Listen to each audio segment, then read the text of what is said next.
Hello दोस्तों, नमस्कार। आपका स्वागत है आपके अपने यूट्यूब चैनल पर। कोई भी लेटेस्ट न्यूज़ आती है सबसे पहले प्रदान करवाई जाती है। विधानसभा चुनाव, लोकसभा चुनाव, यानी लोकसभा चुनाव में कौन बनेगा प्रधानमंत्री देश का, यानी कि तीसरी बार एक बार फिर बन जाएंगे नरेंद्र मोदी प्रधानमंत्री या राहुल गांधी लगाए जाएंगी इस बार बाजी। यह तो आने वाले दिनों में पता चलेगा कि कौन बन सकता है प्रधानमंत्री। पर फिलहाल कई न्यूज़ चैनलों यानी नेशनल न्यूज़ चैनलों ने ओपिनियन पोल जारी कर दिया गया है, जिसके बाद हर सभी की नींद उड़ चुकी है कि इस बार ऐसा कैसा होगा। हाँ, कई राज्यों में विधानसभा चुनाव भी होने हैं। उनकी लेटेस्ट न्यूज़ पाने के लिए आप चैनल को सब्सक्राइब कीजिएगा। और पहले जानते हैं लोकसभा चुनाव के अंदर इंडिया टीवी का एक ओपिनियन पोल सामने आया, जिनके अंदर कुल सीटें 543 का सर्वे किया गया है। एनडीए ने 2019 में 285, तो एनडीए ने 2014 में 355 सीट प्राप्त की थी। तो इस बार 70 सीट माइनस होने की संभावनाएं दिखाई दे रही है, यानी कि 255 में से 70 घटाने पर जितनी सीट बचेंगी उतनी प्राप्त करने की संभावना दिखाई दे रही है। यूपीए के अंदर 126 सीटें 2019 के अंदर प्राप्त की थी, 80 2014 के अंदर। इस बार 46 प्लस के अंदर है, दिखाई देने की संभावना है। दूसरा इंडिया टीवी का एक और ओपिनियन पोल है, जिनके अंदर 363 का सर्वे हुआ है।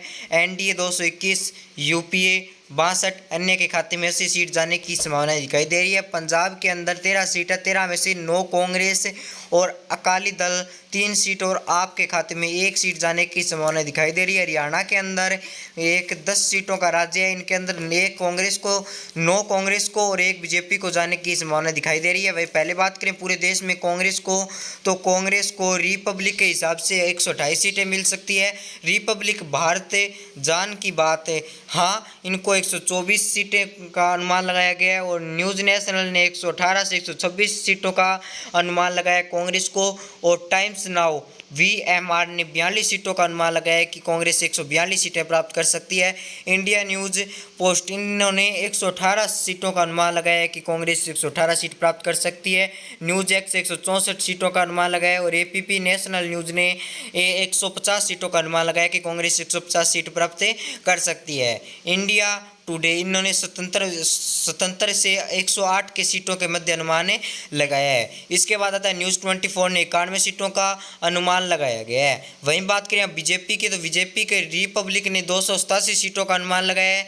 और रिपब्लिक भारत जान की बात इन्होंने 305 सीटों का अनुमान लगाया। न्यूज़ नेशनल ने 282 से 90 के मध्य अनुमान लगाया है। और टाइम्स नाउ वीएमआर ने 306 सीटों का अनुमान लगाया गया है। इसके बाद इंडिया न्यूज़ ने 298 सीटों का अनुमान लगाया। बीजेपी 298 सीटें प्राप्त कर सकते हैं 2024 के अंदर। और इसके बाद आता है हमारा न्यूज़ एक्स ने 242 सीटों का अनुमान लगाया है। और न्यूज़ एक्स के बाद आता है हमारा नेशनल चैनल,